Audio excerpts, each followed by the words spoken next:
stands, one nation, under God, indivisible, with liberty and justice for all.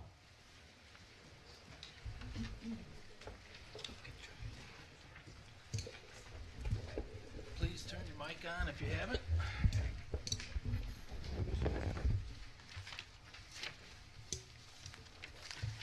Okay, we have a pretty long agenda tonight. I'm offering up to the board any required additions to the agenda that you desire. All right, seeing none, we'll move along. Communications. So we have two pieces of communication this evening. We have a letter of resignation from Evan Lazier, elementary PE teacher.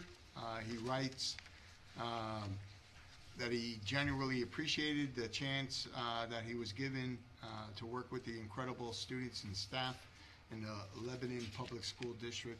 So he's a teacher that joined us this year, but decided to leave at the end of January.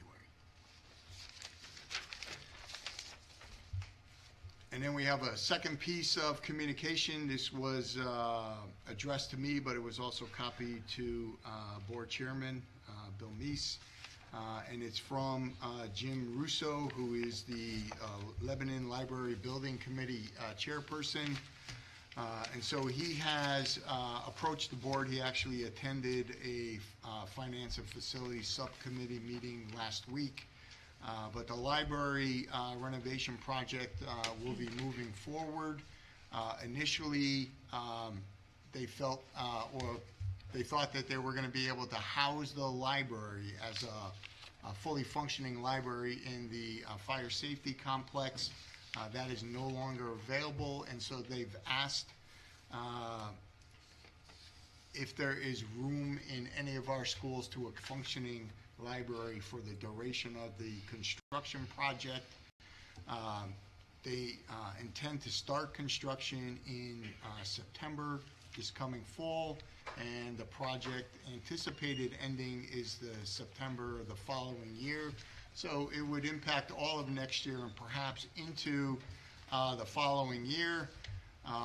So I've begun conversations with each of the building principals to evaluate whether or not we're going to be able to accommodate the request and to what degree. So originally we sent a, well, I'll talk about it a little bit more detail in the superintendent's report. But anyway, that's the correspondence. Okay, thank you. We have some recognition tonight. Yeah, so tonight we have Principal Rita Keelis Glover from Lebanon Elementary School. She's here with some staff and students to celebrate their participation, or their recognize their participation in the Connecticut Association of Schools Leadership Program, as well as some recognition our elementary art students recently received. So I'll turn it over to Rita. Thank she you. does have a presentation that some of us may have to move to accommodate. If you could go to the first slide. So very excited to recognize several students this evening. These are our 4th grade leadership students. I would like them to come forward, please. We have Brady Turvis here, and I see Stephanie and Victor. Parents, thank you for bringing them. Piper Walker, Catherine and Jonathan, come on up. Cooper Brooks, yep. There you go. Ava Buckley, and Dad's here. Justin Ladegard and Jay and Jen, who are teachers at our school, of course. Tesla, Andrews Cowell's here with Mom. And Brody Johns could not make it, and Nora Johnson as well. So this is actually a picture from their leadership experience. They were selected to participate in the elementary level leadership conference hosted by the Connecticut Association of Schools. They were accompanied by 4th grade teacher Mrs. Smith. This conference took place on Tuesday, January 14th at the Three Rivers Community College in Norwich, Connecticut. The conference focused on providing young students an opportunity to develop skills needed to be effective leaders. And so students were chosen based on the observation of their school-wide character traits and performance on the 3rd grade SBAC and the 4th grade NWEA assessments. They, along with Mrs. Smith, went, and if you could come, that would be great. They have a couple of words that they'd like to share about their experiences. I had the privilege of having a lunch with them, and let me tell you, we've got some great leaders coming our way. They just took it upon themselves. They knew what they wanted to say. They were so articulate, and I'm sure you can And share that's the something same. too. I was so fortunate and proud of the group. How it runs is they put you in these groups, and so all 8 of them were never together except in the beginning and the end and at lunch. So they were put actually in 3 different groups, and then there was at least one other student in their group that they knew, that was from our school. But besides that, they just had to rotate every 35, 40 minutes into a new classroom and had to navigate the college classrooms, where to go in the hallways. And they did a fabulous job. I was just so proud of them. And they were among the youngest to participate. I believe 4th grade is the Yes. earliest that Yeah. could participate, but we did have students there through 6th grade. So they It did a great depends, job. I think we talked to the enrollment, like some schools, their 5th grade is or even, in other schools, 3rd grade could be, but in this case, Yes, and this typically is the 4th. 3rd year that I've been able to take a group of our 4th graders there. So very proud of them. They did a great job, and I think they learned a lot about leadership and just being their own person and different types of leadership models that people might exhibit. And they did some improv, right? Yeah. And how to handle yourself in improv situations. They also did some team building activities, so it was a lot of fun. I kind of moved between the 3 classes, like say 10 minutes in one, 10 minutes in another. So they did come up with some words they wanted to share today at lunch. So go ahead, Piper. I think you start first, right? We learned that there were 4 types of communication: verbal, nonverbal, written, and visual. It's good to use multiple types of communication. For example, you could communicate with not only speaking, but using hand motions. We also did improv theater, where we learned to go with the flow, and even though we might not know the partners or agree with them, we try our best to get along and complete the task. Me? We learned that there can be different types of leaders: bossy, lazy, distracted, and energetic leaders. Personally, the most annoying leader to us was a lazy one because everyone did the work but the actual leader.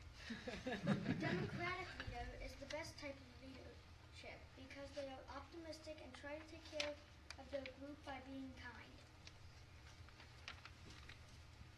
Another thing we learned is that leaders should speak assertively, not passively or aggressively.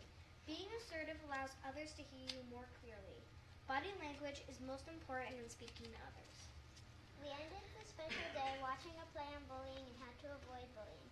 Overall, it was a really fun day for all of us and very interesting.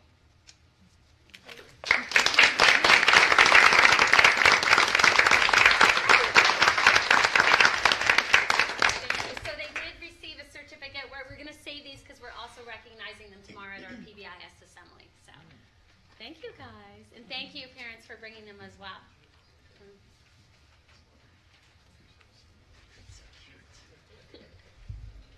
So I would also like to congratulate Luke DiPiano, who's here with Jennifer Raw and a whole bunch of, right, family members, and Elizabeth Pearson, who's also here with Danielle and Eric. And we had the fortunate, as well as with Ms. Siskowski, our art teacher, and Ms. Schumann, our music teacher. Last night we were at Aquaturf till 9 o'clock right, 8:45. Yeah. It was quite a night of right? Taco bar, pizza bar, Broadway performance. I mean, it was incredible for them. So these 2 students were chosen to participate in the Elementary Celebration of the Arts. It is hosted, as I said, by the Connecticut Association of Schools. This marks as well the 3rd year that LES has participated in this event. The banquet is held to give recognition to elementary students who demonstrate outstanding citizenship, cooperative skills, and outstanding artistic ability in performing or visual arts. The students enjoyed, like I said, a delicious dinner of music and events. And the theme the entire night was Follow Your Dreams. So it was really, really spectacular. And a wonderful way to celebrate the arts. So Miss Schumann, remember how she wasn't feeling well, and Miss Sikowski? Well, that's why they couldn't attend. But they gave me some words that I would like to read. So for Miss Schumann, Luke, it is my absolute pleasure to announce Luke as our Cast Music Award recipient this year. Luke is a wonderful, why don't you come up? He's a wonderful musician. It was clear from the start of the beginning band that he had a natural talent for the clarinet, but fine musicians need more than talent. Luke understands that progressing on an instrument also takes hard work, and he doesn't shy away from the challenge. He consistently practices at home and always comes to his next lesson prepared to play his assignments and more. Every once in a while, I'll hear a snippet of a song that I haven't taught during a warm-up period, and I'll look over and see that it's Luke playing it. In addition to his musicianship, Luke demonstrates excellent citizenship. He quietly leads by example. He always has a kind word for a classmate and is willing to help whenever he can. Congratulations, Luke. Your musical accomplishments and positive attitude toward learning make you the perfect recipient for this award. And we have a little...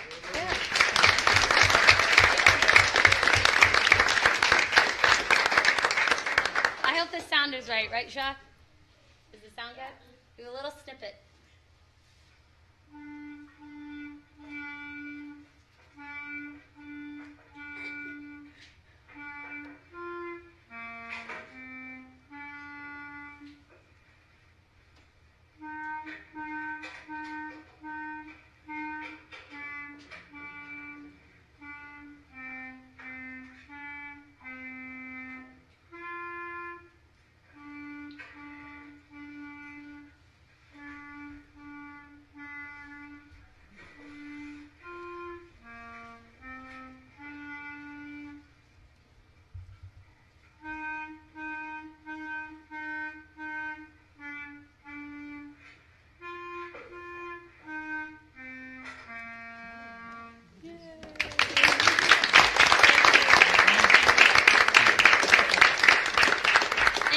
We'll hold your award, okay? Okay. You got this last night till tomorrow.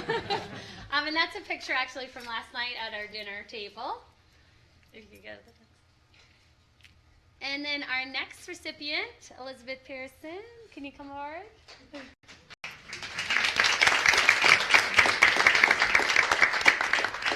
Ms. Sikowski says that Elizabeth was chosen for this award because she not only stands out as an artist, but is an all-around great kid that is a role model for her peers in so many ways. As you can see, this is some of her artwork, and looking at her work, it is evident that Elizabeth has been honing her technical skills since she was very young. But she doesn't just create a beautiful work like a trained artist, she thinks like one too, always outside the box.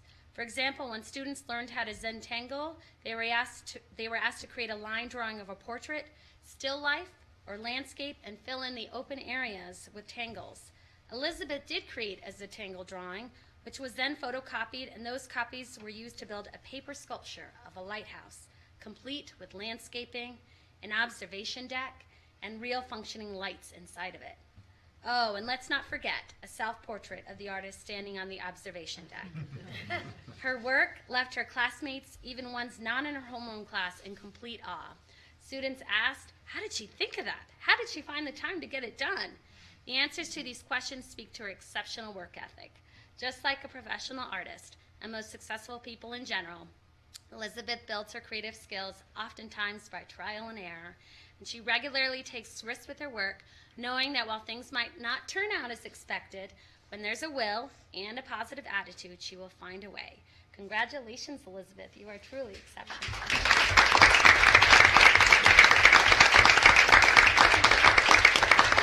And so that was the picture of the evening last night. And it was quite a joy for me to spend my Monday night with both families. Thank you so much for all that you do and for bringing them 2 nights out in a row. I really appreciate it. And to all the families that came this evening, thank you so much.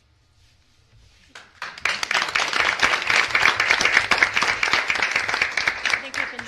We're going to take a short recess. We have some cupcakes over there. Please help yourself.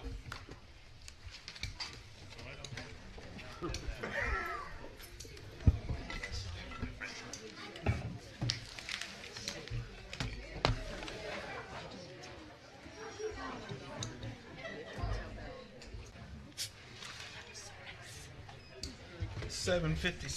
call back to order.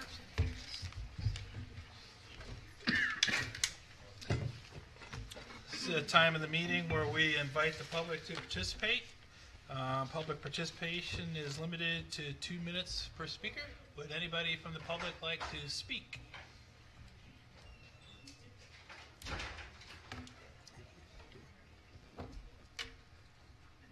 Hi, if you could just say your name and where do you live, please? And if you could just turn the mic on too. Thank you. Is it on?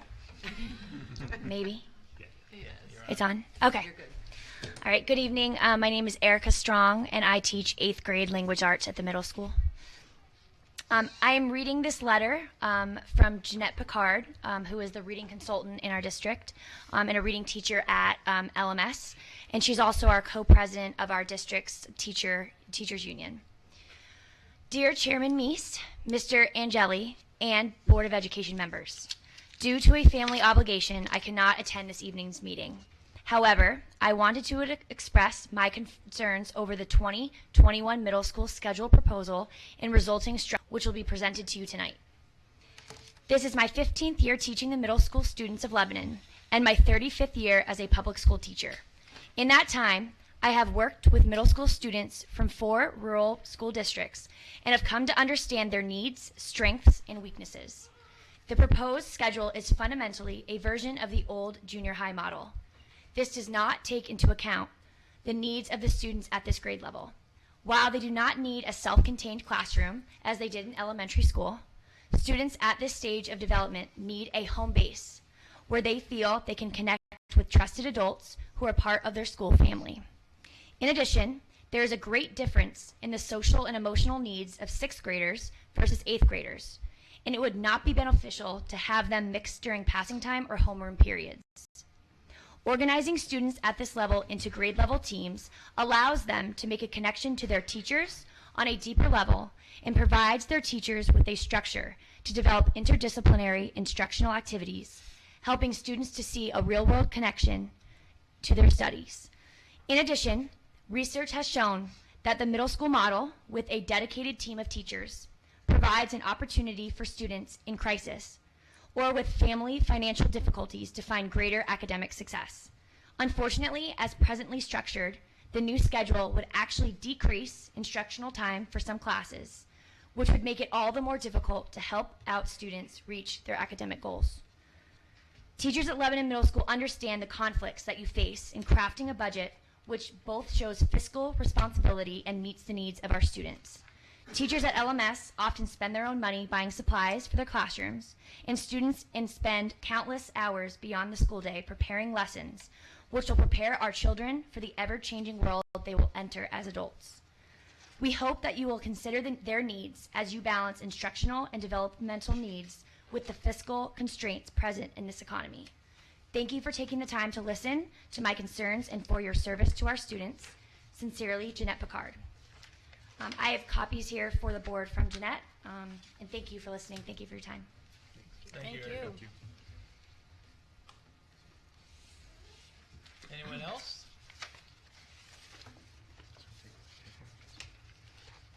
Okay.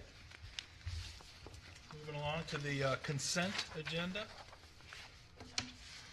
What is your pleasure? Move to approve the consent agenda as presented. Second. So moved and seconded. If I may. So on the consent agenda, it lists the minutes from the February 4th Enrollment Communications and Goals Subcommittee. But Chairwoman Dawn Witcher submitted those to be approved at the March meeting. So I just wanted to draw that to the board's attention. They're on the agenda, but they were not a part of your packet. They'll be a part of your packet for the March meeting. Which ones are those again? 10. You're welcome. Was that your motion? So I will amend my motion. Move to approve the consent agenda as presented with the exception of item number 10. Second. Okay, it's been moved and seconded. Any discussion? Further discussion? Okay, show of hands for those who are in favor. That is unanimous, Maureen. Thank you. We have the reports of committees. I know we've been doing a lot of work, so I'll try to get through my part expeditiously. First thing that I wanted to say to the board and to the staff at large is I continue to be amazed at the amount of effort that has gone into the work that the district's done this year. I can tell the level of effort by reading the minutes, and I know that the minutes capture about 1/10 of 1% of all the work that's being done. So please, staff, administrators, I appreciate your effort, and I think we're moving in a good direction. I would like to report on the planning and zoning meeting. Bob mentioned it briefly at an earlier meeting, I think. But we went to the planning and zoning meeting. It was in mid-January, and we had to tell the commission about where Lebanon schools were going and trying to take a look at 10 years ahead. So that was a difficult task because who can see 10 years ahead? That's a challenge. But we know who we are in Lebanon. We know what Lebanon schools are about. And I think that it is fair to say Bob did an outstanding job presenting that night because I think most of it was off the cuff. And it was much more of a meeting than I thought we were going to be in for. I thought it was just going to be a meeting with Phil. So anyways, great job there. But what I was most impressed with, let's see, Nicole was there, Matt was there also. Did I miss anybody else? Great discussion about the ASTI program and the linkages with the town here. More detail than I've heard in the 2 years I've been on the board. So that was actually enlightening. So I appreciate that. We did have training last week with the board's lawyer on it was board training. I thought it went very well. We soaked up 2 hours plus and still had questions that were being asked and answered, and we decided to call it a night after 2 hours. Very effective training. One of the things he did mention to us, and I just want to pass this along in person as well as in the email, is for the subcommittee minutes, the chairperson will still write those minutes up. Please send those directly to Bob. When they're done, you can copy your subcommittee members. If the subcommittee members see any thing that needs to be changed, like mistakes, typos, that type of thing, just either call Bob or send Bob an email to make the fix. That way we avoid an inadvertent electronic meeting. Any questions on that?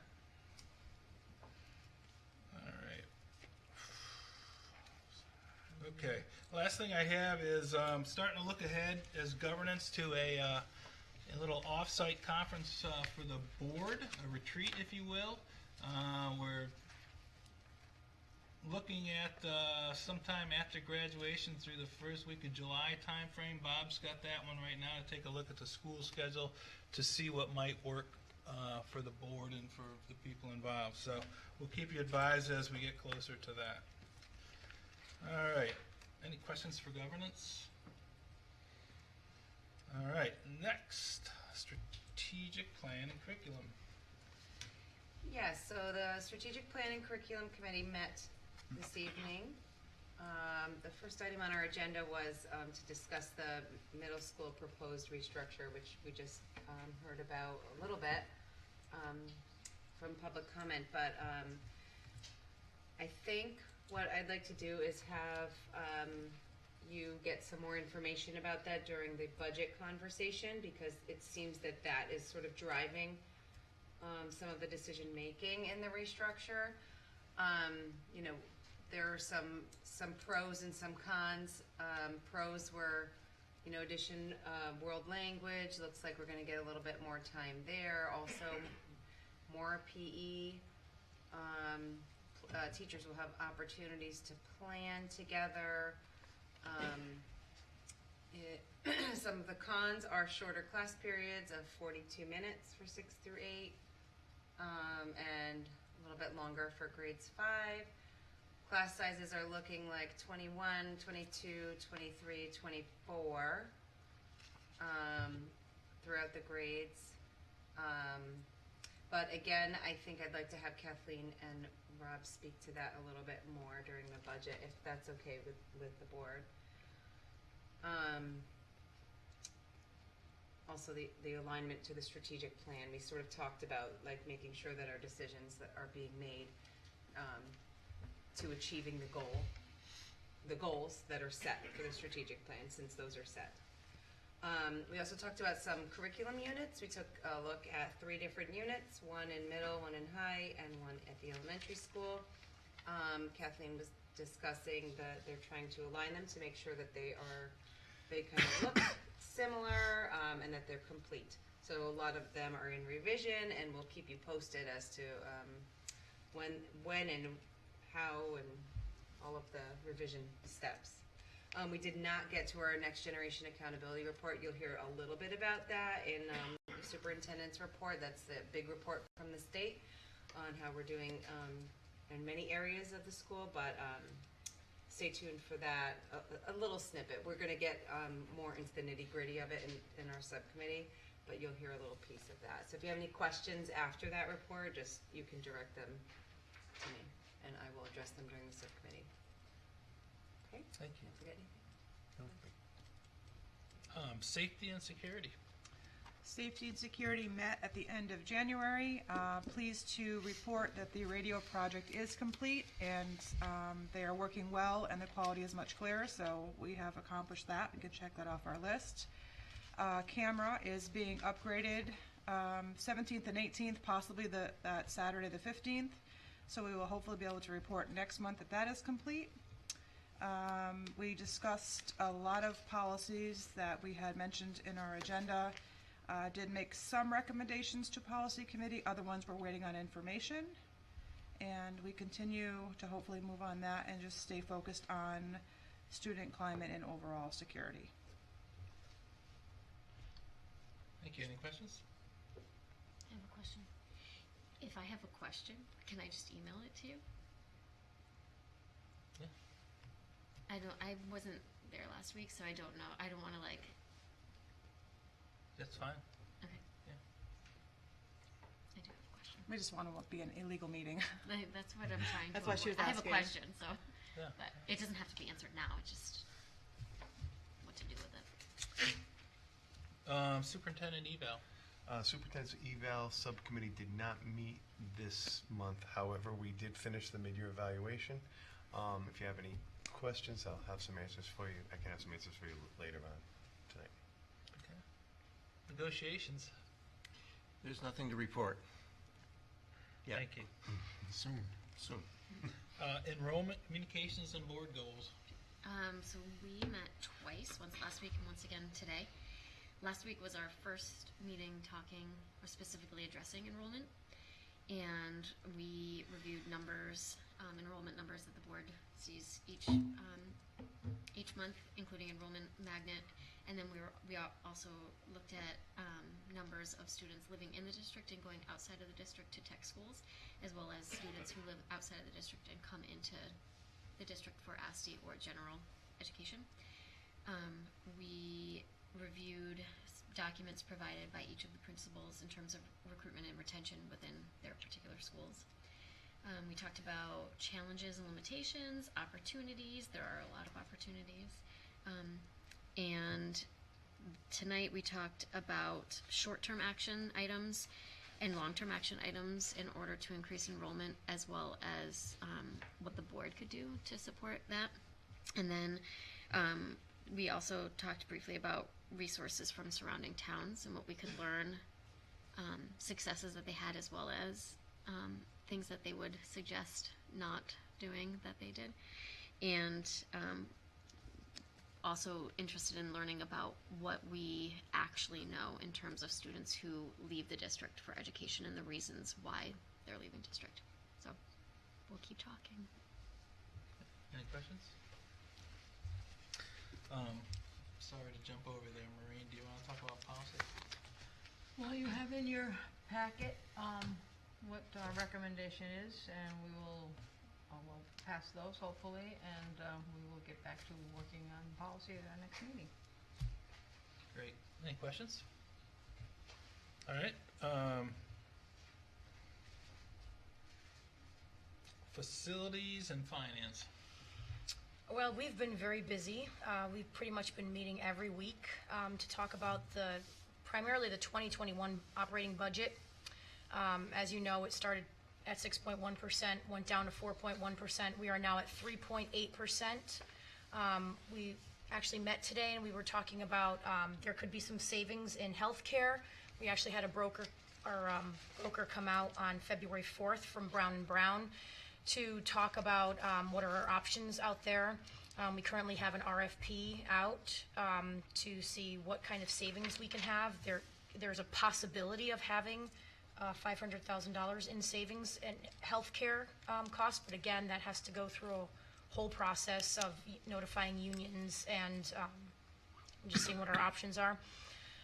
There could be some savings we have an early retirement incentive out right now, so we won't know probably until mid-March if any of the teachers are going to take an early retirement incentive, and this could be a cost savings for our district. We also talked about I just want to say that 3.8% is still high, and there are many of us that feel that 3.8% is still too high to bring to the Board of Finance. So that is still a number that we are thinking about because many of us do not feel comfortable with that number too high. We also talked about the Lyman oil tank replacement project. The town has appropriated about $75,000 for that. The state will pay some money, and we would kick in a couple of thousand to complete that project. But again, that needs to be talked about at the February 24th town meeting, and to see if we're going to move forward with that. And I believe we're having an action item on that tonight. We also talked about, we had a presentation from the Trumbull Library to see if they can house their public library in the middle school. We had mixed feelings on that, especially in utilizing our classrooms for that. Also mixing the public in with our children. So I don't know what else needs to be said about that. And that's it. Okay. Any questions? Can I just add a little bit? Yep. So regarding the oil tank project at the high school, I've had some conversations and email exchanges with our first selectman as well as our town building official. And so the town is actively engaged in this project and are looking for ways that there might be some cost savings. So right now we are not on the town meeting agenda for February 24th while the town explores some options. The action later in the meeting tonight would be just preemptive, or not preemptive, but in anticipation that the town will eventually want to move forward with an application for a state grant, and so at least we will have things in place, at least in terms of the Board of Education, where the Board of Selectmen and Board of Finance, et cetera, on the town side want to move forward with a application for a school building grant. Okay, so we'll just be ahead of the curve if that is the direction we end up going. Any questions on that? EastCon. I'm hopefully will be attending. They were a little unclear initially when I tried to sign up for this, that I could attend a meeting with the director, and since it didn't work out the first time due to illness, I said, well, I just come to the next meeting, and then they said, no, you actually have to meet with the director. So I will be meeting with him this coming month, and hopefully I will be able to get to the meeting at the end of this month. All right. Let's see. Did I miss anyone? I don't think I did. Thank you for that. Administrators' reports. So they're in your packets. I don't know if any of the administrators that are in attendance tonight, if they have anything they want to add. I'll just add the cameras are going in, which is awesome. A lot of new cameras. They started today. I think they're all installed. I'll check in the morning, but I was waiting on the software upgrade, and just from the little I saw on the monitor, they're much better than the old one. Did you have the older ones? Do you know? The oldest ones? I think so, yeah. Good. And one thing I will draw to the board's attention that was included in some of the administrative reports is that tomorrow there is a program at the high school, 6 to 8 o'clock, arts in our Lebanon Public School. So all the schools will have students participating in an arts program 6 to 8 o'clock. So if you're available, please do come by the high school tomorrow night. Okay. All right. Student representative report. And at least let me just say that it does my heart good to see a Big Ten sweatshirt on somebody in New England. Go ahead. Okay, thank you, I guess. So I'm starting with the elementary school per the usual. So the first thing I had from January 28th is that the second grade visited the senior center. I'm not sure how exactly that went, but I'm sure it was very nice for the seniors to see, these kids full of life and so excited to see them. That's great. That's really amazing. And then February 3rd, 4th, and 6th, Mystic visited the third grade. I'm not exactly sure what the Mystic part is because it didn't go in depth as to what it actually.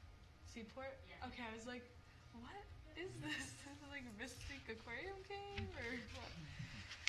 Thank you, by the way. February 3rd, the pre-K got dental tips from a lady named Mrs. Lisa Gold. And February 8th, there was a PTA dance. And yeah, that's all for the elementary school. For the middle school, January 17th, the 7th grade had their Ellis Island Simulation Day, and I got to see some of the photos, and they were pretty great.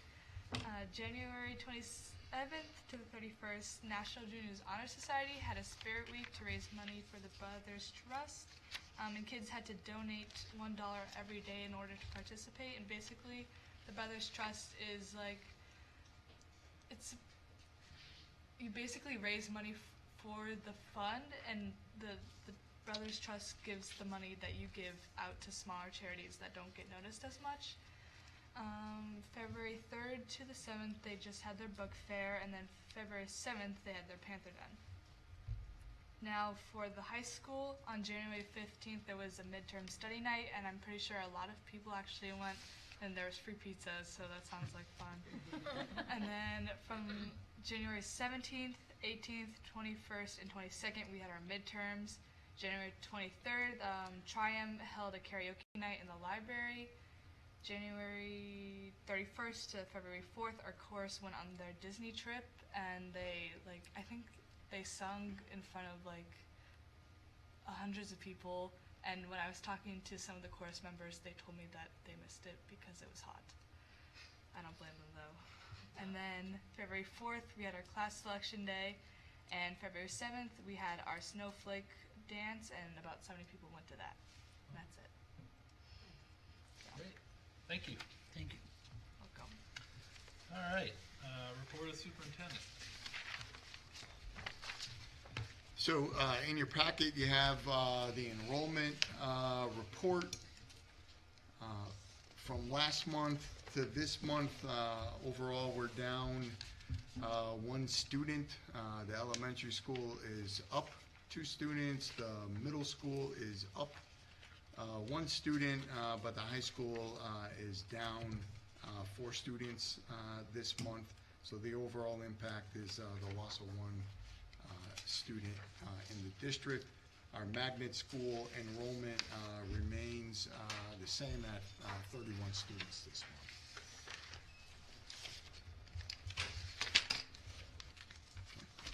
month.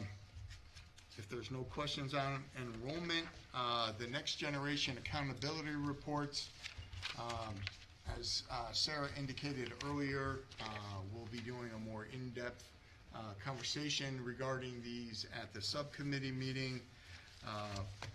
But because you may have seen articles in the newspapers, the state recently released these, so they issued a press release, and some of the newspapers around the state have been running articles on them. I wanted the board to be aware of where our schools stood in this process. So overall, the district is doing pretty well. Our accountability index, which is 79.4, is so all the accountability indexes, the one for the district and the one for each of the schools, is comprised of several different factors which are listed above the accountability index. And so there are academic indicators there. There's indicators on absenteeism. There is pieces on physical education, fitness testing, etc. And so our accountability index is a 79.4. If districts were categorized like the schools are, we would be a category 2 district out of 3 categories, category 1, 2, or 3. Right? Each of the schools are placed into a category. The elementary school saw a slight decline in its accountability index from last year to this year. Last year they were category 1 school. The accountability index score was in the low to mid 80s, and this year, well, this is based on last year's data, it's 75.9. Last year we had some categories of students identified as high need students that were not included in the data, but because of a shift in the population, those students' data were included, which we saw a negative impact in our overall accountability score. One of the areas of improvement for our schools actually is getting our high need students to achieve at higher levels. And when we get to the high school, we'll have a discussion of the impact specific to the high school. So the elementary school has done well, but now that that high need student population is being included in our accountability index, we've come to realize that we need to do a little bit more to help those students. Were that group of students not included, the accountability index score would have been right where it was last year. For the middle school, you'll notice that the middle school, based on the 18-19 data, is a category 2 school. So this is an improvement over the previous year where it was a category 3 school. The accountability index score, the middle school is the only school of our 3 schools that actually saw an increase in its accountability index score, and it's actually on a 3-year trend in the upward thank you. You're So welcome. so it's at a 76.4 based on the 18-19 data. It's a category 2 school. It would have been a category 2 school last year as well, except we had a low participation rate in the state assessments. The high school, the middle school staff and principal really put on a concerted effort last year. They plan on doing it again to really increase student participation rates in the state assessments. And it really has increased student participation to the point where the school is no longer being penalized for low participation rates. But it is good to note that the middle school is on a 3-year upward swing, and we hope that that will continue in that vein. The high school saw only a slight decrease in its overall accountability index. It is a Category 3 school as it was last year. Primary concern at the high school is when you look at the bottom of the page where it has the gap indicators in the middle, kind of in the middle there, and on the far end it says, is this gap an outlier? You'll see that we do have a performance gap in ELA, math, and science, and that's a performance gap between our non-disabled students and our disabled students, or the high needs group and the general ed population. And so, again, that's another indicator that we need some efforts into getting our special needs students to achieve at higher levels, or at least to the highest level that they're capable of, just as we would any other student in the school.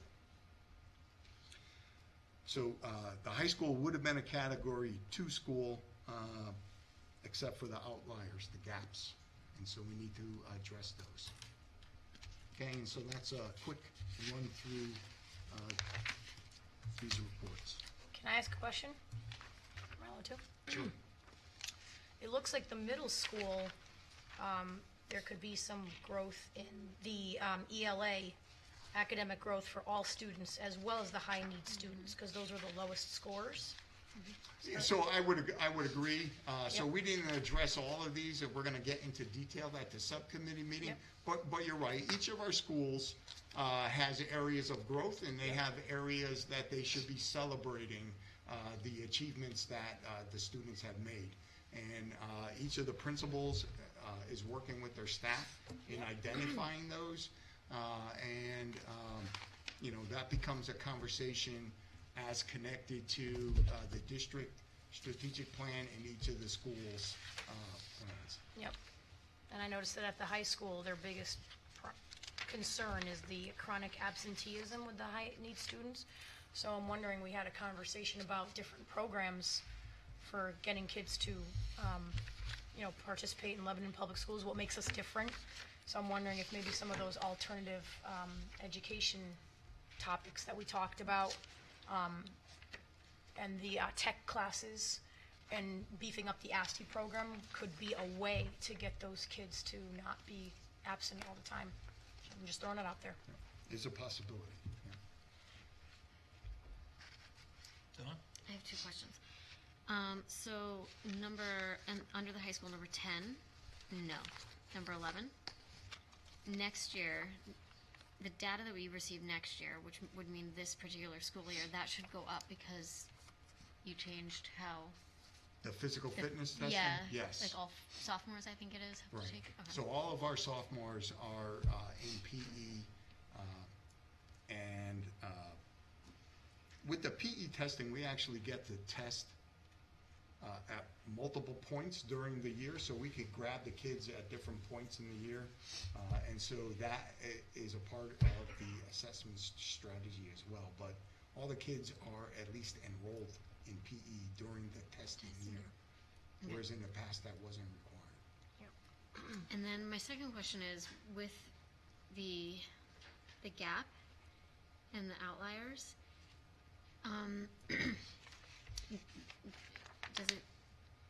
was the removal of scholastic levels an impact on this? No. The removal of the scholastic level classes was done because the students in those classes traditionally never performed well on assessments, right? And so we had students in classes that were not preparing them to be successful on either state or even our own assessments. And so it didn't make any academic sense to keep those scholastic level classes in place.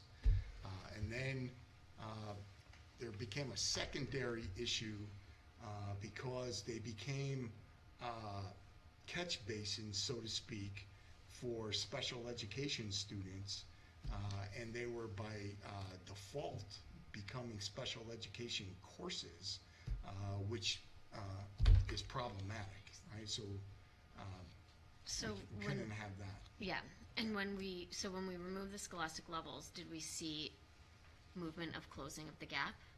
So we saw, so the gap, we haven't seen anything definitive yet. We have seen the gaps shrink and grow. So they're, we haven't gotten a good handle on what is working best for those students yet. Okay, thanks. You're welcome. Good questions. Ask Sarah to take this on over at the Oh, awesome. curriculum committee, Thanks. and Sorry. if you have any more questions, pass them along. I think this is a kind of detail that we really haven't discussed much before, so I think it's good. I mean, it took me a couple years to figure out what it all meant. Yeah, I agree. So, and I hope that this is a somewhat scientific measure of what we're trying to do with strategic plan as well. I hope they relate. So the schools have incorporated some of these data points into their plans. Great. Okay. Trumbull Library, talked a lot about that. And just tell the board what your plan is for responding to that. Right, so I've contacted each of the principals and told them that I would schedule time to come do a walkthrough after they email me about what their ideas are about their ability to accommodate a working public library within the school, right? We generated a pretty lengthy list of questions / concerns that we sent to Jim Russo, right? And he responded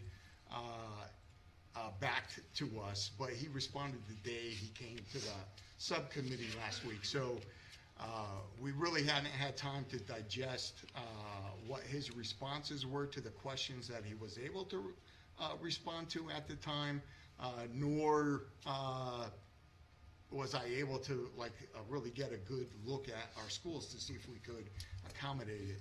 So, you know, there are safety concerns about blending the public with the school population, students and staff during the school day. So, and Jim agrees with that concern. What he'd be looking for is an area in one of the schools that could be sectioned off, and sectioned off in a way that meets, you know, fire code, et cetera, where they would be the only ones that had access to that space. So the school would no longer give up access to that space during the renovation, but the library population wouldn't be able to gain access to the school, right? So they want to be sectioned off. There were some other things, but one of the concerning and I think perhaps a little bit difficult thing for us is the square footage that they're looking for. So they're looking for the equivalent of 4 to 6 classrooms, which is going to be a challenge for us. So I visited the middle school with Kevin French and Mr. Laskazewski. We discussed a couple of possibilities, neither one of which provide 4 to 6 classrooms, right? But there is a smaller footprint, maybe. The problem is access to lavatories, et cetera. The parts of the building that we might be able to section off don't have restroom facilities, right? So there's going to be some issues, and it would create, you know, all of these changes would create scheduling issues for our schools, right? Because we don't have any space that sits fallow all day long, right? So we're repurposing space, so we're always using every space. We just not use every room every period of every day, right? And so what you try to do then is schedule multiple classes to occur in that same classroom, which creates a situation where Teachers are on carts, moving from room to room at times, right? So we have to weigh any impact that that might have on our ability to deliver an educational program, right? And so we're going to make, if we're able to accommodate the library's request, it'll be in a way that is the least intrusive to our mission, which is to educate kids, but also maintaining a safe learning environment for the students, a safe working environment for our staff. So we discussed a couple of options at the elementary school. I discussed a couple of options with the middle school principal. Haven't yet to get to the high school to discuss an idea or two that I had for that building. But in the end, it's going to come down to if we have to impact our ability to provide a sound educational program, then my recommendation will be that we can't do it. But if there's a way to accommodate it, right, the public library, I think, is a meaningful piece of every community, and right now it's looking for a home, and if we can accommodate it in some fashion, you know, I'll let the board know, and I'll let the board know what constraints there might be on that. We are able to provide storage space. We know that for the library, where they need to store books or furniture or things of that nature. We did locate a couple of rooms at the elementary school that used to be music, and there's like a garage room that we can't use for educational spaces because they're not ADA compliant, but they could be used for storage, and we would vacate those spaces for them for storage. So next step is you'll gather this information and take it back to facilities? Yes. Well, whatever we come up with as a possibilities, we'll bring it back for the board to consider.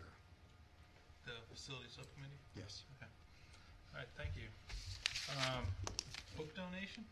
Yeah, so I wanted the board to know that we did receive a donation of 5 books, really 2 titles. One is India Unveiled. It is really a travel book. It's an award-winning book written by Robert Arnett called India Unveiled, Spirit, Tradition, People. So we have a copy of this for the middle school library, and we have a copy for the high school library. We also received 2 copies of Finders Keepers, A True Story in India by the same author, Robert Arnett. This is a children's book. It's also awards winning. This one actually won 2 awards, including the Mom's Choice Awards, honoring excellence. This reads kind of like a elementary travel book of India, but also gets a little bit into cultural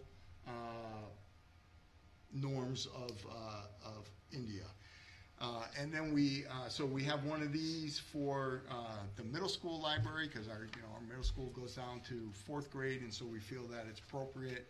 We have 1 copy for the elementary school library, and then there was a same book but in Spanish version, which I had one of our Spanish teachers evaluate whether or not it would be a good fit for a middle school, elementary school, or the high school, and she actually wants to use it for our Spanish language students at the high school in Spanish 2 and up. So even though it's a children's book, the language and the parts of speech, etc., are of a more advanced, so she wants to use it at the high school. So these came from an organization called, well, it came from Altman Press, but the organization is, the elementary books came from Dr. Jagesh and Mrs. Madhu Seth from the Seth Family Foundation. And India Unveiled book came from the Indian American Community of Connecticut. All the donations were arranged by the Indian American Community of Connecticut. Some of them had specific sponsors like that, and some of them came generic. So this book here is like a $60 book on Amazon. May I ask a quick question? Yes. Is there any consideration for this book in Spanish to spend some time at the elementary school so that our native Spanish speakers can see a book in our library in Spanish? So we did have that conversation. I don't see why it couldn't be split, but the Spanish teacher grabbed onto it. I don't know if she's using it like right away, but we could look into that, right? Because that's the same thing that the principal said, that she could evaluate the book and determine whether or not her EL students at the elementary school would be able to read it. I think it would be great for all of the students at the elementary school to see the book in Spanish. Oh, am I passing this around? I don't know. If you want to do that one, I think Sure, maybe I can do that one too. Maureen wanted them, and then she started passing them. You're free to take a look at them. That's awesome. Thanks for that. Good. Okay. All right. Finance reports. So Bob's joining us at the table. In terms of this current year's budget, there's nothing really to update the board on. We're in a similar situation that we were with the reports last month. Right now, we think we're in pretty good shape. We're still thinking that we're break even at this point, which is always good news when we thought we might be 200,000 in the hole. There have been some changes in special ed that have allowed us to feel that we are still break even, but the special ed changes almost on a daily basis, and it could go the other way pretty quick in a small district. One or two students really takes over your budget sometimes. But right now, we're okay. Bob, you had something to add? The only two things I would add to that, the end of this month, we will receive our first excess cost reimbursement payment. That will tell a lot. That's supposed to represent 75% of our annual reimbursement. Sometimes it doesn't quite work out that way, so hopefully that'll come in where we think it will. That's all dependent on the data that all the other districts submit, and as you know, the state funding for special ed reimbursement remains flat, so to the extent that expenses continue to escalate, the pot of money that's distributed to the districts does not get any larger, so the percentage that we get could be less. And we're now through almost the middle of February, and winter has continued to be our friend, and that's very helpful.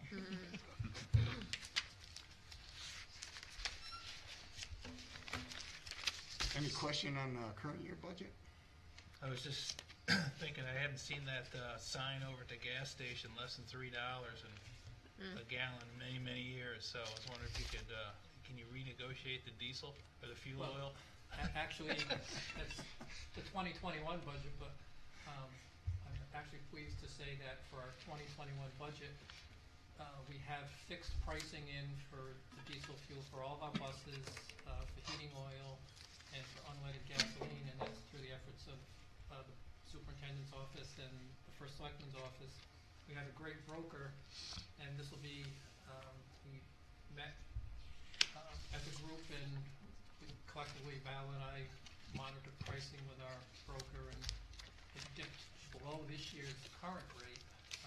And this year's rate we locked in early last year as well, which was below the year before, so we have lower cost per gallon for all of those items next year. On the Board of Ed side, collectively, that's about a $240,000 expense. So in this day and age, it's kind of unusual where we haven't had an increase in the cost per gallon. Would be for 3 years, and our price is locked in through June 30th of 2021.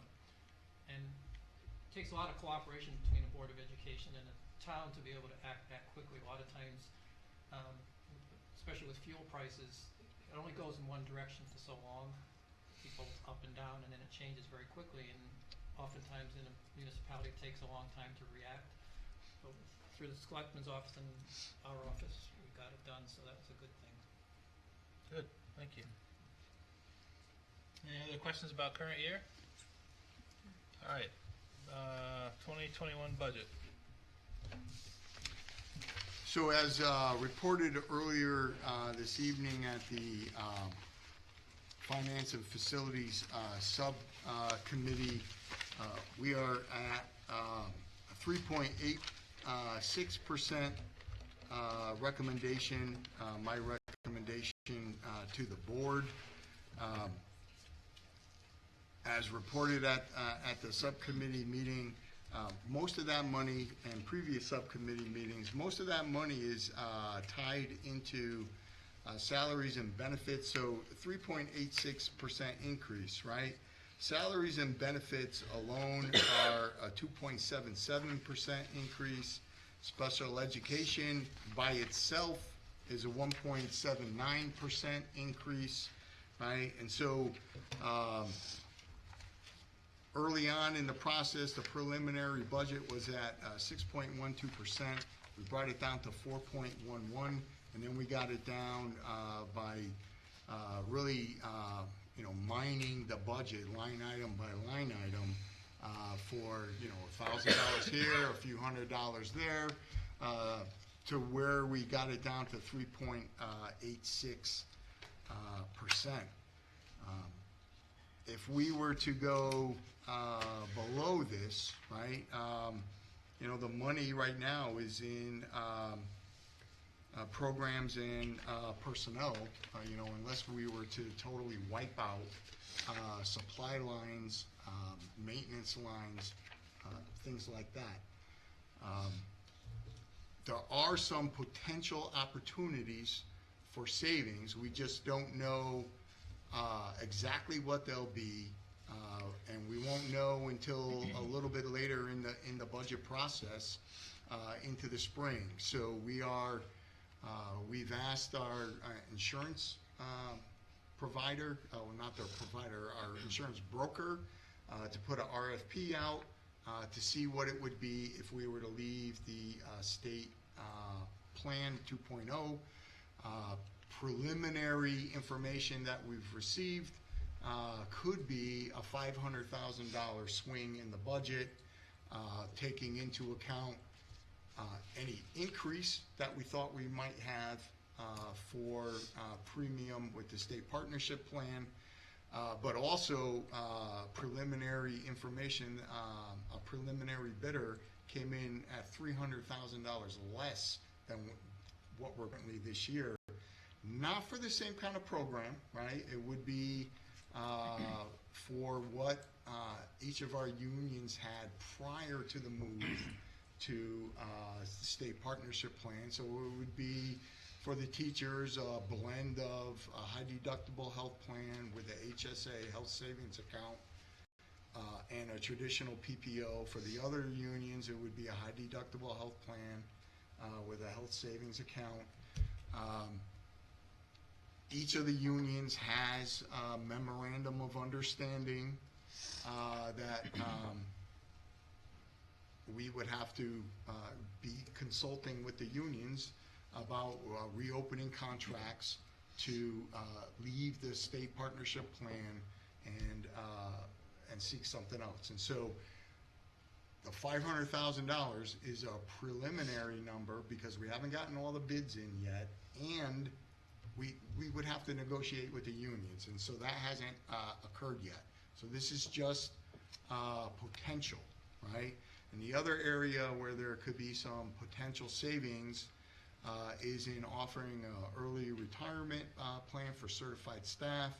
I've worked with the 2 LEA presidents to do some behind-the-scenes canvassing of the membership. There does seem to be interest perhaps as many as 7 members of the teachers bargaining unit, but they weren't asked to commit because we haven't formally made an offer yet. But I'm working with the board's attorney on language around getting an offer out there. If we are able to get it out in a timely fashion, as Nicole reported during her committee report, we would hope that we might have some answers on who is going to take it, and then be able to project from there any potential savings we might have in a rehire. Right, but so that's in the future. So if the unions, if we are successful in negotiating a change in healthcare with the unions, a $500,000 swing, if that's what it turns out to be, would be 2.5 points off the 3.86, which would put us under 2%. Right. So, but that's future, right? I don't want anybody to think that that's actually happened. It hasn't, but it's a potential. We do have an action item on this later tonight, but if there's any questions about this is the time to ask, so you can start thinking about it for the action time. And we also wanted to hear from Kathleen, I believe.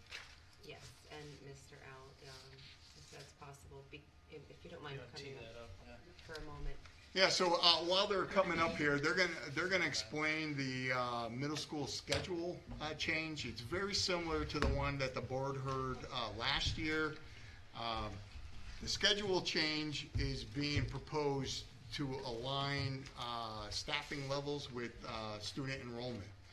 There is, however, a budget impact because the result is there would be a decrease in FTEs, full-time equivalents, of 1.2. We would actually increase staffing in PE and world language, but we would decrease by 2 classroom teachers. So the net result is a reduction of 1.2 full-time equivalents. And so that's the connection to the budget. It's not a budget initiative, but there is a budget impact, and that impact is a part of the 3.86%. Before you speak on the schedule proposal, I just want to make one thing sort of, out there. While this schedule will show a 1.2 reduction, it's my opinion that 1.2 could potentially be used in other areas, as in increasing instruction, as in providing more support. So while we are hearing this in the budget section of the board report, keep in mind what happens is if this schedule goes through and we lose those teachers, say we do have a savings of $500,000 in another area, the schedule will remain the same and the staffing will remain the same. Yeah, potentially, I would agree with that. Yeah. So that is my conflict at this moment, but I'm going to let you guys talk about the schedule and what you guys have come up with and worked very hard to create.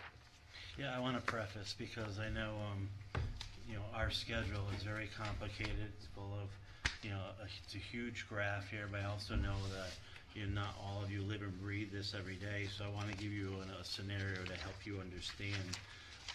This is enrollment based, and so to give you like a real world example, we have 77 students in 8th grade.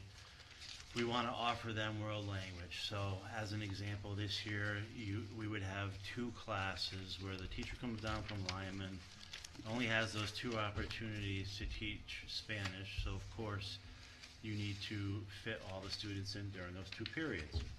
So roughly I'll say she'll have 23 students in the period she teaches Spanish. Let's say it's D period. Well, now that leaves me with 52 students left for the other 4 teachers. You follow me? So I'm down to, less than 15 students per class. Then let's say that same period, I don't know, you have algebra and something else that has a certain group of students in there. Now your numbers, they're not going to be mathematically perfect. So as an example, I observed a class the other day in 8th grade science at 8 students. That's what's driving this. It's not about budget. It's about trying to do a schedule that keeps everyone gainfully employed, because if you stick with a team model, we'll end up like Salem and Franklin and all these other towns where I could have an intact 8th grade team and you're all part-time. And that's what I don't want to have happen, because you'll have too many sections, because 7 through 12 teachers are specific. They can't do, English and math. They can only do their one area. And so the idea is to keep them all gainfully employed, and that's my segue, that the new schedule, what it does is it takes those teachers and has them teach across grade levels. So because we only have enough students, let's say, for 3 sections of language arts for 8th grade, we're now going to have them do 2 sections in 7th grade along with the 3 they have for 8th grade. And that's how it works throughout the schedule, that all of the core content areas are at a point where there is not enough for the teachers to have 5 sections, because again, 60 kids divided by 5, 70 divided by 5, it's simple math. And so we have a schedule that was created where the core teachers some will teach 4 sections of 8th grade and 1 section of 7. Other teachers will do 7th grade and 6th, and that's how it will work throughout the core areas. Spanish will get increased to have it in 7th and 8th grade. Right now we have French in 8th grade, but with some help from the high school, we can also do that in 7th grade. And then we have PE and exploratories running every day, because again, for the same reason mathematically, currently we're running exploratories with roughly 9 students in them each period, because the class is split in half, and then it's split in half again between PE and exploratories with our day 1, day 2 format. So it really is just a matter of trying to come up with a schedule that works for the size we're becoming, is what it amounts to. I don't know what more specifics you want, because this thing is pretty complicated. We went through it in the subcommittee meeting, so I'm open to any questions. I have a question. So, looking at it from the other side, for the contact time per student, Yep. it is reduced by the size of the class period? Is that it? Did you reduce the class period? Yeah, it's roughly 3 minutes less for 6-8. 5th grade is actually going to be 53-minute classes, because we were able to do a different schedule for 5th grade. And just to follow up to that is, we've taken up at the board discussions about how to support, that math. Right. That seemed to me that was a big ticket item, and maybe to a little lesser extent the language arts. So, how does the changing of that structure affect that problem? Well, with the math, we have an interventionist who will still be here and will still be worked into the schedule. SRBI is actually longer in this schedule, because right now it's 30 minutes a day. In this schedule, it's a full period of 43 minutes, so that time is longer under this schedule. So it gives us more time to address interventions in math. But less time with tier 1, right? Correct. So that's the majority of our students. Again, my concern again was that we're increasing class sizes in all grade levels, and understandably, when you have a class of 9, obviously you want to. That's ridiculous. But we're talking 23, 24, 21, 22. We're increasing class sizes and decreasing instructional time. Right. just so we're all clear on that. That's what this is proposing, increasing class Right. sizes, decreasing instructional time. Well, what happens, and I will say, I've looked at schedules from everywhere, and I think it just comes down to what people are willing to do, willing to give up. So, for example, I could easily fix the contact time by shortening the last period of the day, which is our SRBI block, because currently it's 30 minutes. I'm increasing it to 45. So I could make that shorter to make up the core content time, but then I have to also tell the music teachers, I'm going to make your class, 15 minutes shorter. And that's tough because all these things pull at my heartstrings, meaning the music program's on a huge foundation here at the middle school, and I'm going to say, we're going to cut your particular program by 15 minutes a day. But those are things you can do to try to find time, but they're always at an expense. In Bristol for years, they were pulling students out of exploratories and giving them double classes. One was their regular class and one was their intervention class. And so their students didn't get exploratories, which I would find appalling as a parent. But again, each school district faces challenges to find time, always. Coming from the enrollment perspective, I look at things very differently, and so I don't think about like the numbers and what we're becoming, but I think of it the opposite way and the potential that we have. I'm wondering how, and this I don't know any. I feel quite ill prepared to have this conversation, honestly, but I want to know how this would be attractive to people that we're trying to entice to come to Lebanon. Increased numbers. I can tell you that people aren't going to come. The class sizes are increased, but they're not unusually large for education and not unusually large for our district. We have classes that size right now at the L. We have the classes that size right now at the middle school, and we have classes that size at the high school. So it's not out of the realm to have classes with 20 kids, 25 kids. I guess my better question is, how does this align with the goal of what we're trying to work with in terms of increasing enrollment? So one thing that could be attractive for folks is that we're going to be able to strengthen the world language program at the middle school. Kids would be able to take French 1, French 2, Spanish 1, Spanish 2 at the middle school, and begin to earn high school credit while they're still in the middle school. So that's an advantage. As Mr. Laskrzuski said, another advantage would be in our ability to provide interventions for kids who might be struggling through the increased time with SRBI. My understanding, and correct me if I'm wrong, at least in the 5th grade, we would be eliminating music lesson pullouts out of the classes. Is correct? That's correct. Mm-hmm. Yeah. So right now, we teach music by pulling kids out of their classes to go get music instruction in the instruments. So we would be taking that out of the mix as well. Not exactly. In the 5th grade, yes, exactly. We would no longer be pulling kids out of their classes to go get instrumental music lessons. But they would have so the students who aren't in band, what would they be doing during that time? SRBI? How do you have those kids scheduled in 5th grade? Yeah, well, band is going to be H period.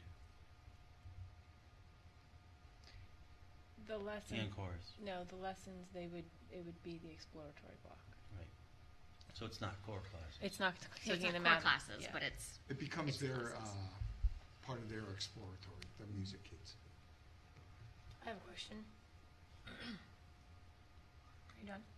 I understand what we're trying to achieve tonight with this conversation. I'm really confused. Yeah, so, okay, so that's a great question.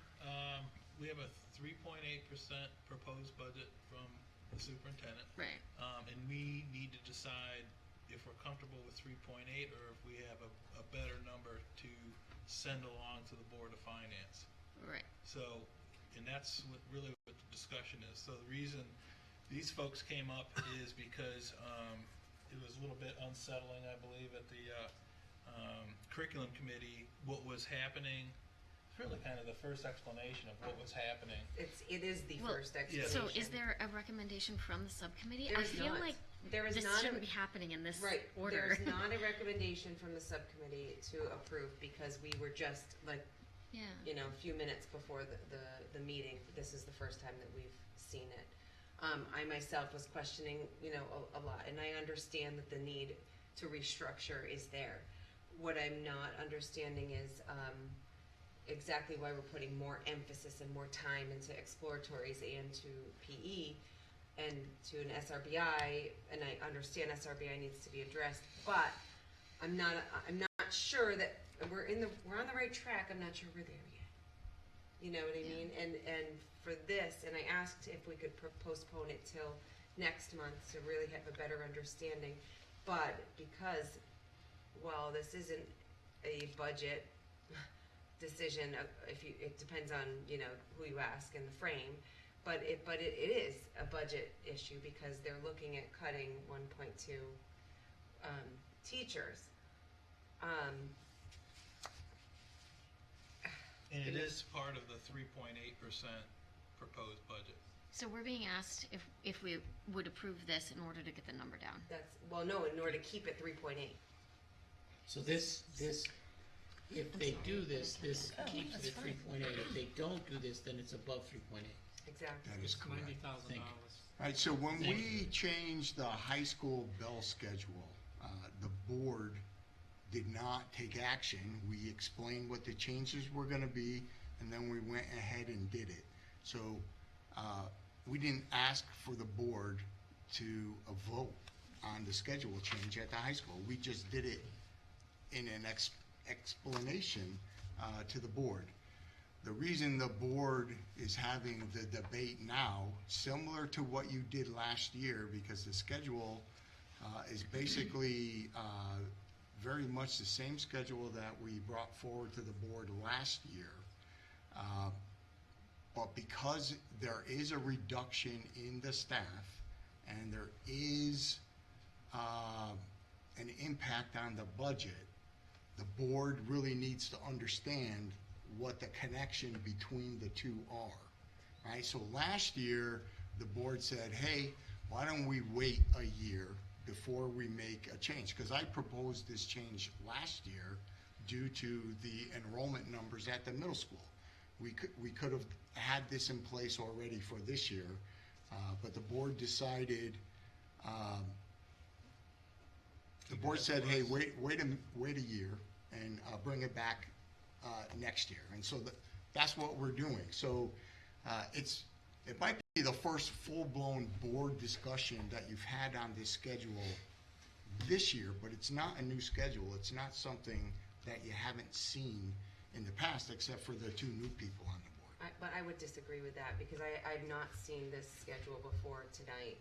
I have not seen this. And if I had, I would have asked a lot more questions tonight, before tonight, I'm sorry, and I would have been prepared to speak on behalf of the subcommittee. I'm uncomfortable with making a decision tonight, and I know that's going to put I'm very sorry, it's going to put the finance committee off. Oh, I'm fine with it. I have questions about the schedule myself. I feel like if we need to have another meeting before the That's next fine with meeting me. to discuss it a little bit further, Yeah. maybe come up with one potential more option, like what you were talking about, reduction of 15 minutes and whatever that might be. But I do think we need to talk more about this and have a little bit more time. And while I understand that this was brought up last year, it was very general. It was not specific in my recollection. Am I off? We talked a little bit about the class It was the sizes, I same. remember. It was the same. It was the same numbers are better document. this year. last year. That document? It I just, do it just not- has minor changes to I it. don't It's the same remember that. document as last year. I But also, last year, the class sizes immediately caused The class size concern. numbers were higher. right, Right, and so That is true. we I didn't get remember into that. it in a lot of depth last year because the class sizes were a little bit different because we still had bigger numbers. So that's one reason why you probably don't remember it ended more abruptly last year. I also want to make sure that staff is, you know, I know that you had mentioned you had a committee working on it, but I sort of get the, from the letter that we had earlier, I would like to, you know, reach into that a little bit more from the public comments, so I'm not sure where I'm putting you. Can I ask some questions too? Go ahead. Well, it seems to me. Okay, number one, are any of these classes mixed within grades, like you have 6th, 7th? No. So there's just Meaning- one grade per class? Yes. You're not mixing the grades Correct. together? The students aren't mixed, no. Yep. And then another question is, this is unlike the Lyman schedule change, where Lyman actually does, there's never one day that's the same as the next, right? This is, you know, Lyman has like periods 1, Correct. 2, This would 3, be and the the next day same. is 4, 5, Right, 6. this would be the same. This is the same Yep. schedule every day. We did look at trying to follow Lyman's because it helps you align your shared staff. But the committee didn't feel our students were ready for double blocks and switching every other day and only meeting 3 times a week, those kind of things. If that was an option, would that be able to save some of the staffing changes? I don't know. I mean, this took months to figure out. And I guess that would be the one thing I would throw out there is if the board had a certain way they want us to go, just to understand this takes months to figure this puzzle out. And so you would need to digest this, I guess, and really be able to say, what is it you're looking for? And then we need a long time to figure it out. And that's also a concern because we would like to do scheduling, you know, sooner than later. Well, I would argue that we know in the strategic plan that articulates what we're looking for. But I'm saying if you have an objection, tell me where you want me to go. Well, how many of the classes are actually that low? Like 9 or 8 kids? How many classes are we talking about? All the currently? exploratories, and then in 8th grade, it's always whenever language meets. Because you're taking a class and dividing it by 5 instead of by 4. So none of the content areas are affected. They still have. I'm saying, because you're the period they meet, you have a large portion of kids that are pulled out of the mix because they're in languages. So now you have a much smaller class being divided amongst the 4 core teachers.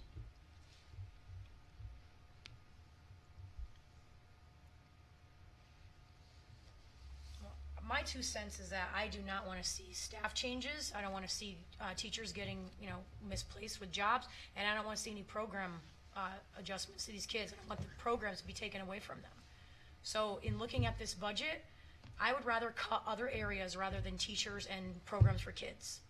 And if this is going to affect teachers and programs for kids, I want this relooked at. It's just my 2 cents. We don't lose any programs in that schedule. Well, you're cutting instruction time by 3 minutes. So yes, but we don't lose any programs. Right, but the instructional time is cut, so that's part of it. Okay. What I'm talking about. Dawn. I just want to reiterate, I don't think it's responsible to ask us to make a decision on something that we haven't looked at yet. In this specific I think only subcommittee members have this document, so I will be voting against it if it comes to a vote tonight because I'm not prepared to make a decision, and the subcommittee has made a point that they also don't have a recommendation for the board yet. And you're right, and the conflict was that they don't necessarily need our approval to adjust the schedule, but we do need to obviously decide if we're cutting 1.2 teachers. That's the. Yeah, I would just add that I've made changes in my, 13 years several times, but this is, obviously the most extreme example, and so the question becomes, we want to inform you, but do you vote on it? Do you not vote on it? I don't know. That's out of my purview, and so in the past, we never voted, we have never voted on previous schedule changes, like when I added reading to 7th grade, for example. It's just something we do based on a lot of factors in the buildings. It's because it's tied to the reduction in staff. I do think it's good practice, though. I mean, I'm glad that we're having this discussion and involved in this conversation. Yep. Well, and the thing too is the flavor of the board changes. I mean, I've gone through extreme differences in what the board wants to be involved in, so that's well taken too. Just to, wrap it up on this particular area here. This is currently part of the 3.8%. Bob's got a whole list of things he tweaked over the last couple of months that got us to 3.8%.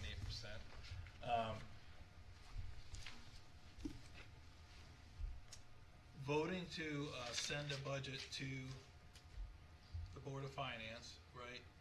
And also coming back later and saying, this is not the direction we want to go. We can charge them with tweaking inside that large number. There are really two different discussions. Just wanted you to know that currently, this is the way it is. It helps us get the 3.8%.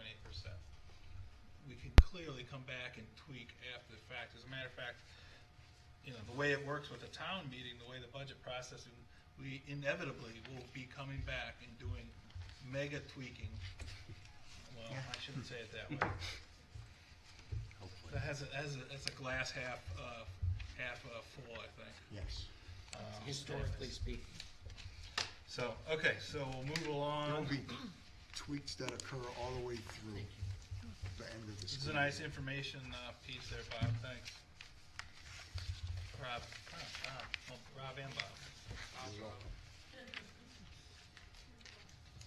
Other than the issue with the middle school, any other questions on the 2021 budget for information purposes?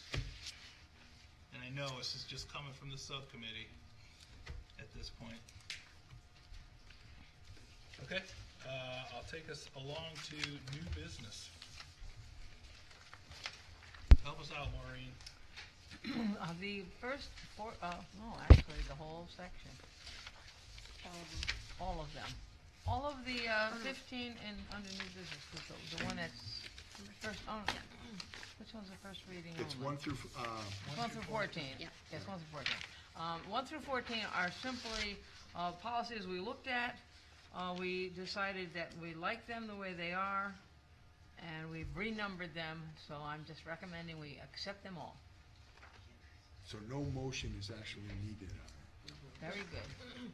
Number 15 is a first reading because we had changes on it. It is the new number 1006, but there were changes, so it's the red line document from Shipman and Goodwin, so it's the first reading, and we'll do second reading next time. And then next time we would vote to accept the new writing of that one? Yes. Okay. Any questions on the policy changes? All right, action items. Number 1, act on the letter of resignation that the board has received. Motion to approve the letter of resignation. Second.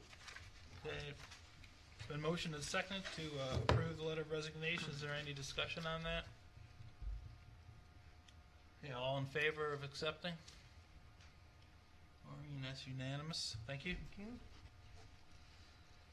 And action is required on the second reading of the new textbooks from the CCP manufacturing course at Lyman. Move to approve the 4 textbooks for the manufacturing course at Lyman. Second. Second. Someday I'll get my voice back. All right, it's been moved and seconded. Is there any discussion on the 4 books for manufacturing? When can I get my copy? No, just kidding. You can get them at the library. I was gonna say, you were at the library for the last month. Seeing no questions, all in favor of approving the books, please raise your hand. That is unanimous, Maureen. Thank you. Action on the 2020-2021 operating budget. And again, just to tee this up, we have options here. We can approve it as it's written. We can approve it with some qualifications. We need a motion on the table to have those difficult discussions about what you think needs to happen after hearing all the information. So there's a lot of different ways we can go here.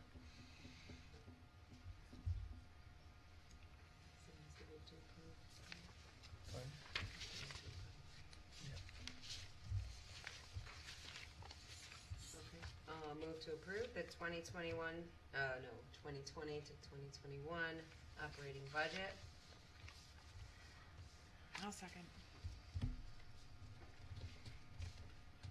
The one prepared and submitted by the superintendent. Can we discuss? Yes, but can we discuss? Yeah, the motion on the table is to approve the budget prepared and submitted by the superintendent for an increase of 3.86% over current fiscal year's budget, and it was seconded by Alexis, I believe. Yes. Okay, discussion.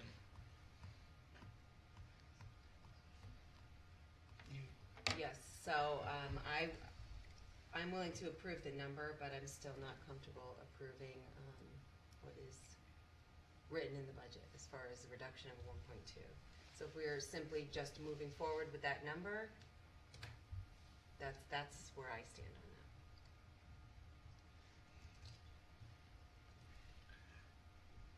that. I'm struggle with that number right now. I think that's a little bit high, given our history.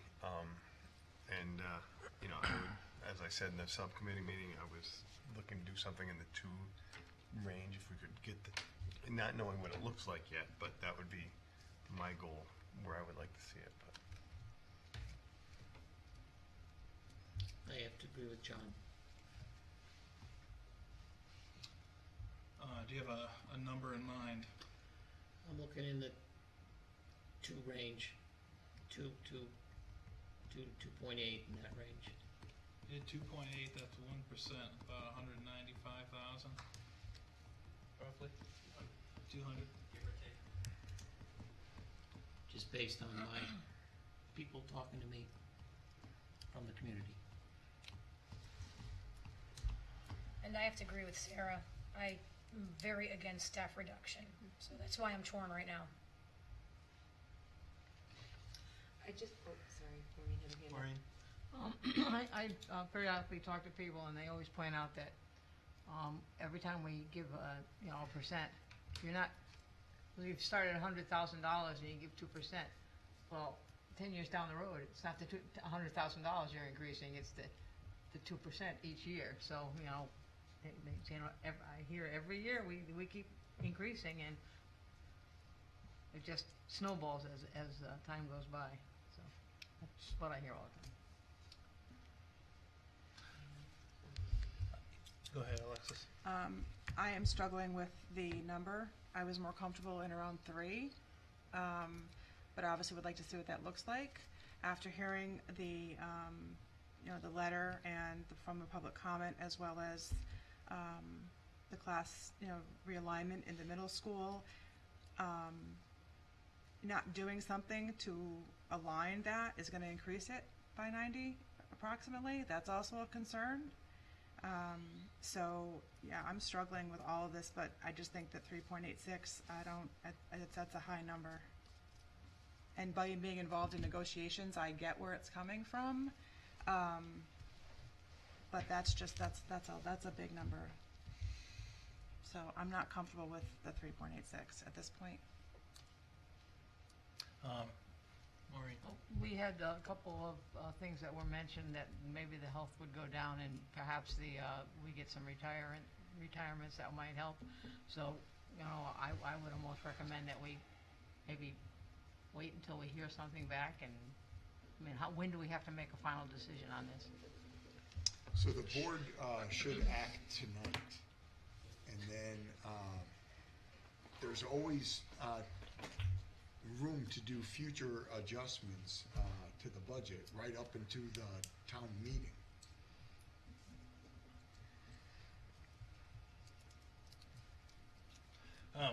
as a board member, I don't think we can, good conscience, can go to the Board of Finance and ask for 3.8%.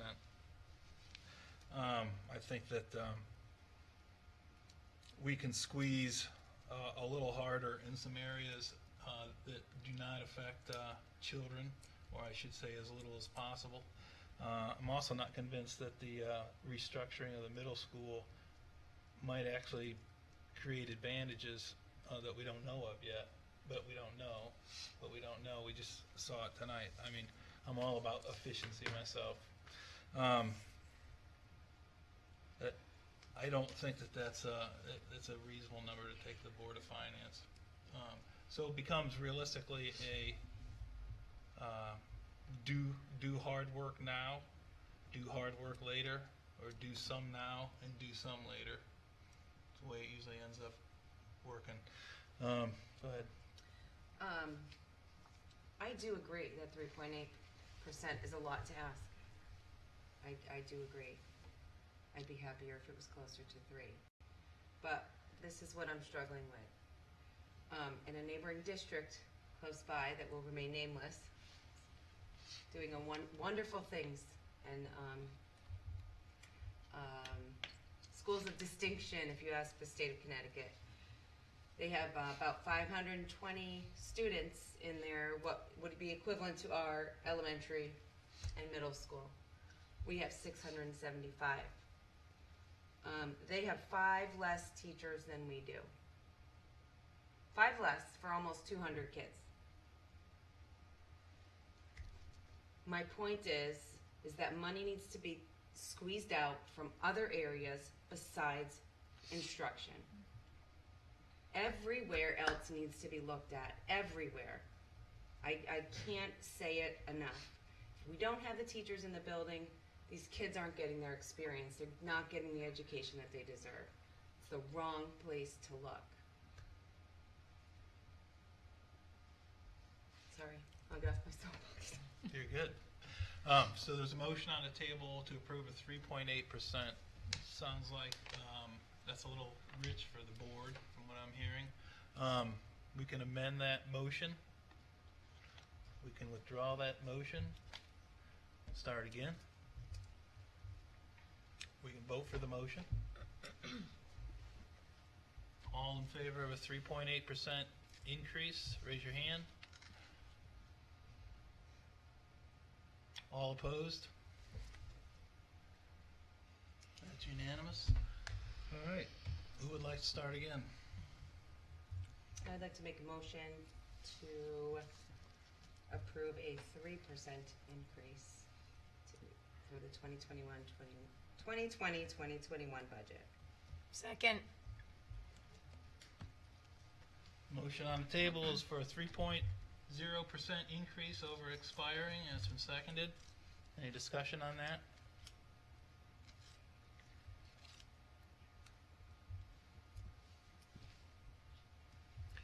You know, as a newcomer to the board, I saw all the work, you know, that's put and the effort to, you know, come from the 6% down to the 4% down to the 3%. And, you know, and it may sound like an arbitrary, we're throwing out an arbitrary number, but to go back to the Board of Finance, just from my, again, being the newbie in the room, it's kind of tough, you know, just because we have the taxpayers on the other side, you know, in the town that are bearing, and we all know that. And so I think it's the heart of the board to try to really to provide good education for our children in the town. That's really paramount. So to not, you know, Bob, your team and all the work, it's admirable. But Oh, thank you. I and my team, we understand the position that the board is in, right? So the board asked me to present a budget recommendation that I felt we needed to continue the good work in the district and to make advances with minimal impact on instruction, right? And so that's what the 3.86 represents. I do understand that it's high. There are some potential savings, but, you know, they're not realized until they're realized, right, in terms of the Right, healthcare. and there's no guarantee. No guarantee there, right? So, you know, if the board feels a 3, if that becomes the positive vote tonight, or if it becomes some other number, whatever that number is, we'll work to make it a non-arbitrary decision. We would work to make that number still something that we could advance the school system with. Bob? I just would like to add one comment. Of the 3.8%, 0.8% is the result of an anticipated reduction in reimbursement, excess cost reimbursement. It's not a function of the district increasing costs necessarily or anything else. It's just a big impact because of the expected reduction in our reimbursement. And that's a big number. Any other, go ahead. You know how when you see something's for sale and it's $19.99, you really know it's $20, but $19.99 sounds less. Well, if it was in the twos, it would sound better than 3.0. So, the one thing I would like to say is that you're talking about cutting a number that was in the 6s. Here's the thing, we are not cutting, we are asking for an increase in the budget, period. So the question is how much do you want to increase the budget? So I have a little frustration with that aspect when you look at this. We are now asking for a 3% increase in the budget. That's what you proposed. So it's an increase. The thing that bottom line is, and everyone comes to me and says, so the budget keeps going up. It's increasing. The person that's in the home looks at it as more money out of their pocket for their day-to-day expenses. And that's the thing you have to think about when you vote. That's all I want to say. Go on. Kind of along those lines, I'd really like to see whatever the number is, a focus of not, also not on the cut concept, but what this money is going to do to support our endeavor of educating our kids, obviously, but also increased programming and services so that we can increase our enrollment. That I don't see that anywhere in the discussion about the budget, so. Okay, there's, any other comments? There's a motion on the table for 3% increase over last year. All those in favor, raise your hand. That is Nicole, Mark, Alexis, Sarah, in favor. All those opposed? Matt, John, and Maureen opposed. And so the 3.0 sales.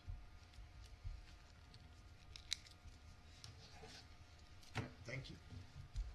However, do we need to re-meet and see what that looks like? The devil's in the details? So I'll work with the team to show you what we think that would look like, what additional cuts. And we'll also look at if we have to add the $90,000 back in that we've estimated for the 1.2 FTE, right? So that pushes the 3.86 over 4, and we would have to bring that back down to 3. And we'll let you know what that looks like. So, do you need another meeting for us or no? I will need another meeting to let you know. I just don't want you to schedule for tomorrow. I need some. Is next Tuesday okay? I need some time. That's all. Is next Tuesday okay, or are you gonna be on vacation? Yeah.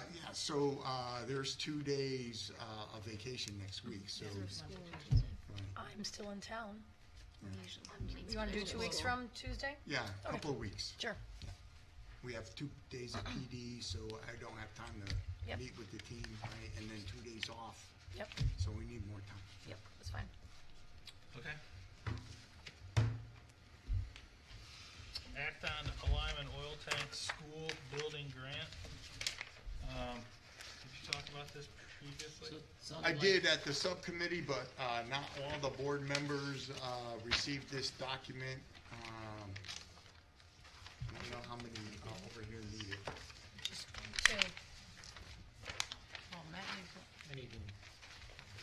The secretary needs one. I don't have an extra. Some people have two because you got it at the subcommittee. Okay. So, I'll give you a brief update, and then you could go through the process of taking a vote, having a motion, etc. So the brief update is that we have to replace the oil tank at the high school. It is aging out, it is uninsured, and while it has passed the pressure testing, there is concern that based on its age and being uninsured, that it could leak and lead to a big financial liability for the town.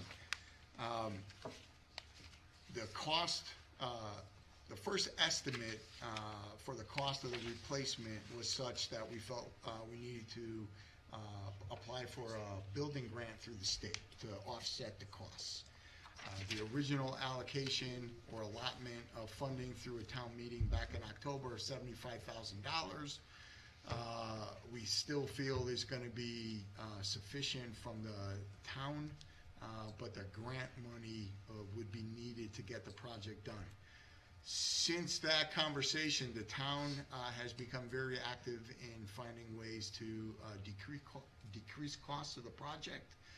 Were we to apply for a school building grant, the town would actually form a school building committee that would oversee the project, right? So it makes a lot of sense that we're working with town building manager, et cetera, to see ways that we could do it.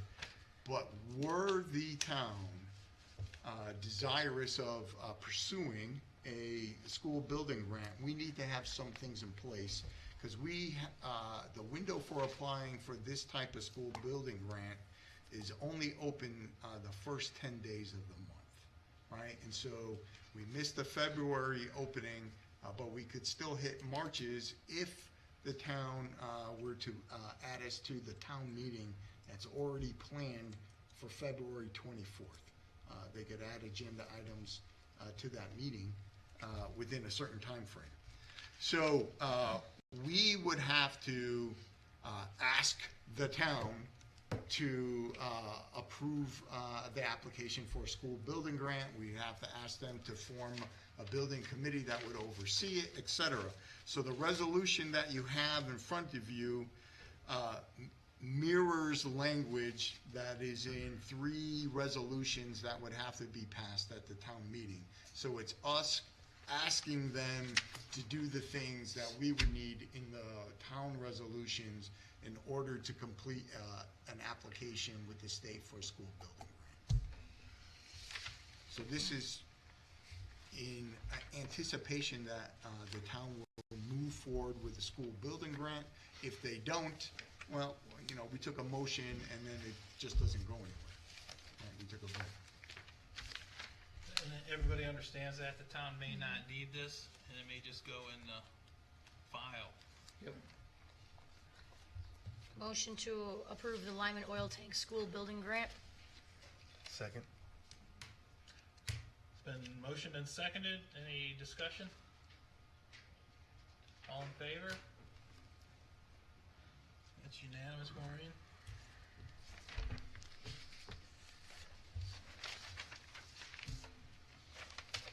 And we have a motion for the executive session, please. So moved. Second.